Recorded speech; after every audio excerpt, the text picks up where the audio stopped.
Hello and welcome to the RotoWire esports show. My name is Ethan Sexton, and joining me as always, DFS Chan. Chan, computer issues aside, how are you today? It's good. Everything's good. And how about the OMG right there today? Yeah, let's jump right in, man. Today's two gamers, so talked about it yesterday that I was going to play OMG in GPPs because. It was on paper, it was a chalky 2-game slate. So I wanted the team that I thought would get me the most leverage. Unfortunately for me, Chan, I didn't have enough OMG I guess I had enough, but I didn't have the quite right combo. I had Abel, but I didn't have him in the captain spot. He was the highest point getter on the day. So that kind of, I cashed, of course, in tournaments. With the EDG OMG lineup, but I didn't take anything down or really make too much money. But yeah, that was pretty shocking, right? We said, IG are kind of scary when they're priced as favorites like that, but I didn't truly expect them to lose. Yeah, it's insane. I did not see it coming, but I posted this in the Discord channel, but OMG, it was a good GPP play in hindsight because in the spring split, when they did win in those rare circumstances, they did score very well. So obviously that helps a lot when you're making a GPP consideration. So obviously, like you said, good leverage and good potential kill upside. So I think that was a right pick. That was a very smart pick by you, Ethan. So. Yeah, smart, kind of, right? Like, I don't know if I feel that smart about it. I just feel like it's a 2-game slate and I want the team with the most leverage. So I don't necessarily think it was like a genius call because I admitted as much yesterday that I didn't really think that OMG were going to win, but I just wanted to be on them in case they did. And it happened, man. IG, I don't know about IG. They don't play again the rest of this week. And I'm wondering if by the time they play again next week, if the Shy's back in the lineup, if his visa issues are situated. I'm not sure what's going on there. I don't know. I don't blame this on Nenny, but Rookie was pretty off today. And if Rookie's going to be off, they don't really have anyone that can take over the game. So I wonder if that's going to lead to the Shy coming back in. Yeah, I agree. We'll see what happens when the Shy comes back. But I like Nenny with that team. I think, they may have fallen into a trap game against OMG here, but we'll see how they pan out. But like you said, whenever IG is on the slate as a favorite, we got to consider the other team as a GPP consideration for sure. Yeah, for sure. It's I'm way more likely to play IG when they're underdogs than when they're favorites. Because at least if they lose when they're underdogs, you're not as disappointed because you didn't pay up for them. But yeah, that's that was the big shock of the day. And then EDG Rare Atom, pretty as we expected. We gave Rare Atom a little bit of a chance, but we kind of thought this would be an EDG win and be a little bit lower scoring, and that's basically what ended up happening. Yeah, EDG as clinical as it gets throughout this summer split. They've been spot on. So I think they're we mention this every time we talk about EDG, but they're definitely one of the top 3 to 4 teams in the LPL in my opinion. Yeah, I agree with that. I think for DFS they don't always score the best, but they're definitely a really strong team, and kind of thought they'd be too much for Rare Atom, and that is what happened. So not too surprising there at all. Nothing like that OMG win. So yeah, let's jump into take a look at tomorrow's action. So another 2-gamer, unfortunately. Chan, before salaries were even out, I took a look at who was playing tomorrow, and that this first series, Ultra Prime Rogue Warriors, I told myself, I said, whoever's the underdog, I think I'm going to go with in this matchup. And then that turned out once pricing came out that Rogue Warriors are actually the underdog here. And I'm going to be honest with you, I liked Rogue Warriors' chances even more after the lineups got confirmed and Irma was back in for Zhao Caobao. I don't know. It's a matchup of 2 bad teams. A lot of times when that happens, I like to go with the underdog because why pay up for a bad team when you can get a similarly bad team at a discount? But I do kind of think I like Rogue Warriors. I don't know. It's a hard call. I think I like Rogue Warriors in some lanes better and maybe Ultra Prime in a couple lanes better. But What's your thoughts on this first matchup? Yeah, my first thoughts are that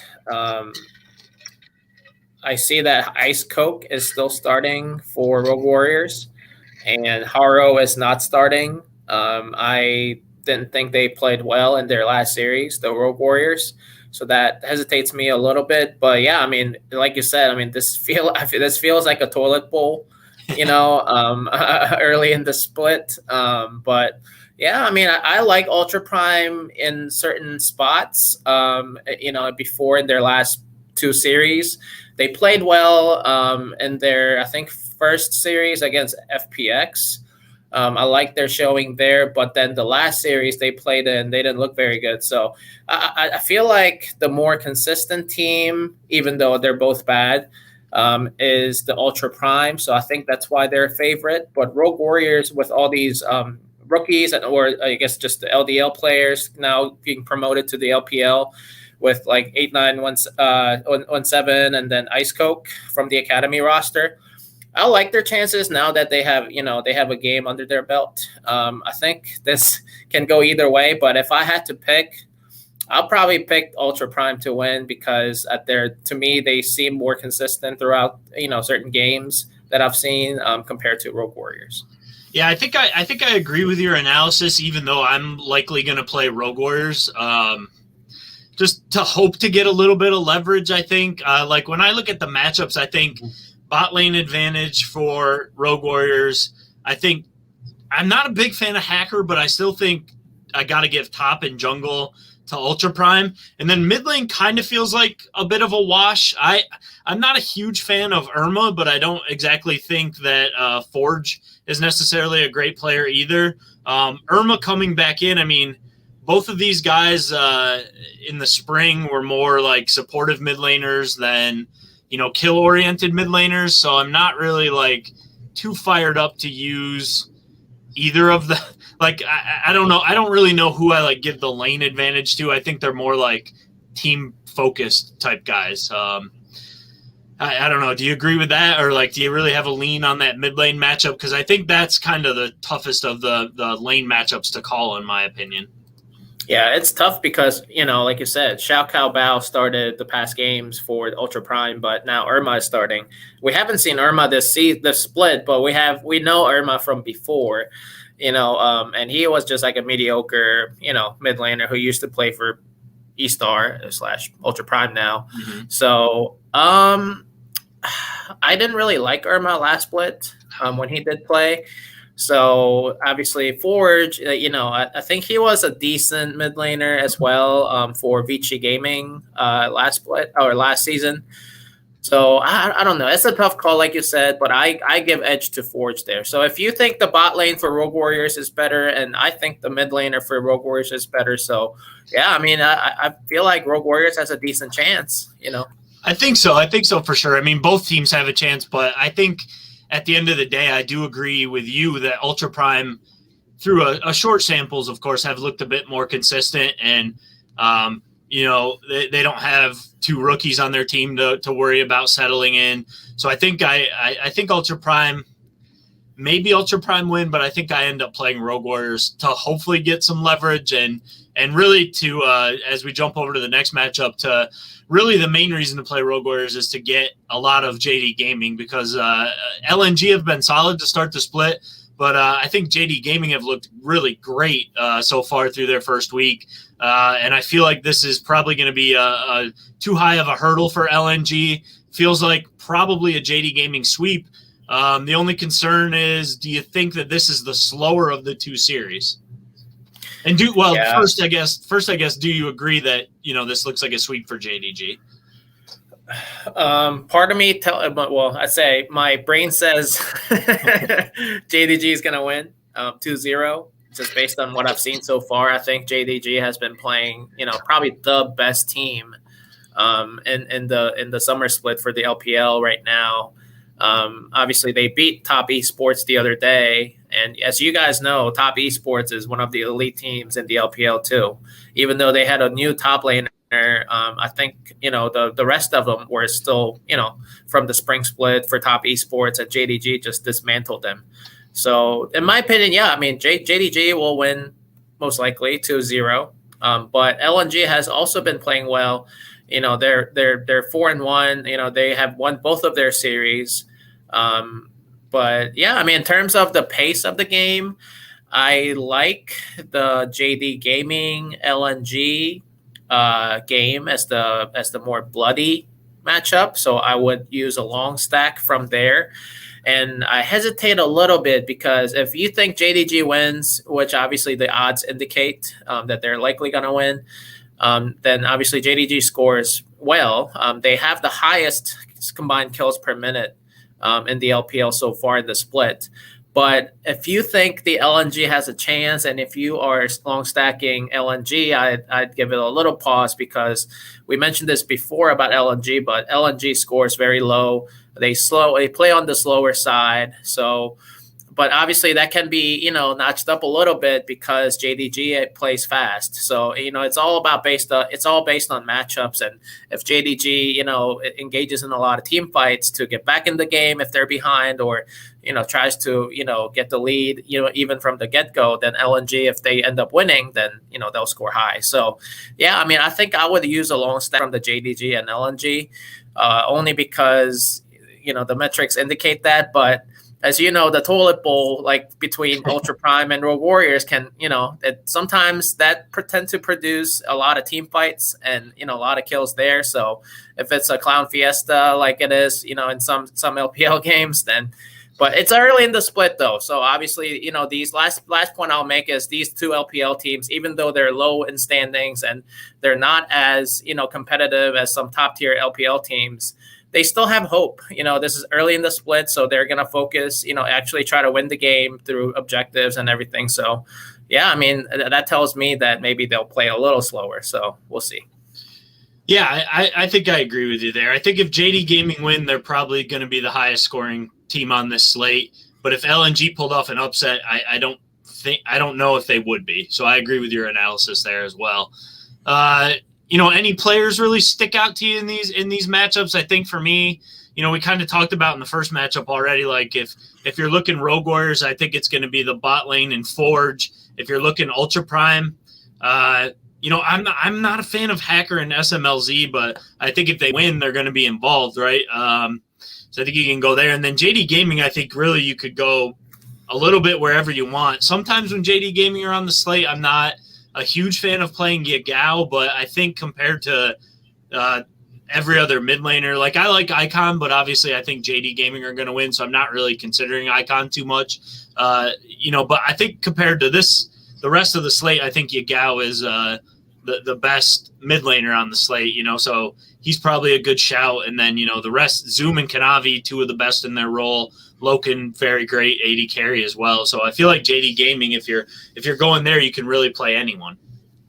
Yeah, for JD Gaming, I would focus on, like you said, anybody. But I see I'm looking at the data, and this is available on the RotoWire cheat sheet as well. But the kill participation for JD Gaming, Loken and Kanavi and Yagao, they all have above 70% kill participation. That is really, really good.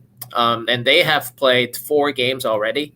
So that above 70% is really, really good for LPL players or any players, any League of Legends players in general, competitively. So kill share wise, Loken and Kanavi, Yagao, they all carry very high kill shares for that team. So I would focus on those 3 players. And surprisingly, Loken only carries a 22.2% kill shares compared to Kanavi and Yagao's 33.3%. So, yeah, maybe like you said, jungler and mid laner, Kanavi and Yagao, they could be the difference makers if you're long stacking JDG. Yep, I agree with that, man. Chan, it's a 2-gamer, so we're a little shorter again today, but, we need more games, but luckily tomorrow when we're back, we'll have a 4-gamer to talk about with the LCK coming back in on Wednesday. So is there anything else you wanted to bring up before we call it a day? Yeah, if you're picking Rogue Warriors, make sure to roster Ice Coke. He has scored very well in kill participation and kill shares. He has 50% of the kill shares for that team. So I criticize a little bit because the Rogue Warriors is not starting Haro, but in terms of the DFS, metrics, looks like Ice Coke has been playing very, very well in the last 2 games that he played in. So if you are taking your chances with Rogue Warriors, feel free to roster Ice Coke. And then for LNG, I'll say one more thing about LNG is that they tend to win through their bot lane with Light and Iwandi. So make sure to roster their AD carry and the support for LNG. Yeah, I like that call, especially the Ice Coke one, especially because I think he could end up being pretty low owned on this slate. Because if you're playing Rogue Warriors and JDG or Rogue Warriors and LNG, there's really no reason to play salary-wise. At least there's no reason why you can't play 2 carries. So I think a lot of people will go straight to Kanavi, especially as their jungler. But maybe Ice Coke is the differential pick. And as you said, the Toilet Bowl, it could be explosive and really good for fantasy purposes. So I think he ends up being low owned with the potential to really go off if Rogue Warriors can win. So that's a sneaky one, I think, a little bit, but a good one if Rogue Warriors can pull out the win tomorrow. Thank you guys for checking out the video. If you've enjoyed it, please give us a like and feel free to subscribe to the channel so that you get the notifications every time we're going to go live and when the videos are scheduled for and all those things. If you like what you've seen as well, you can go to rotowire.com/try and get a free 10-day trial, no credit card required. You can check out all our esports pages, stat pages, and all those things. And you can also get information to join the Discord by going to rotowire.com/chat. You can join the Discord channel for subscribers. We're in there all the time talking. Chan's always dropping some good nuggets. So it's a good place to be prior to the slates with any questions, checking things out.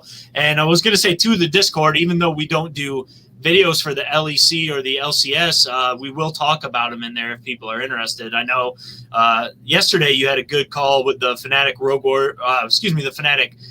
Rogue game going. So, we're talking the other leagues, even though we're not doing videos on them. So feel free to check those links out there below this video, take you right to where you need to be.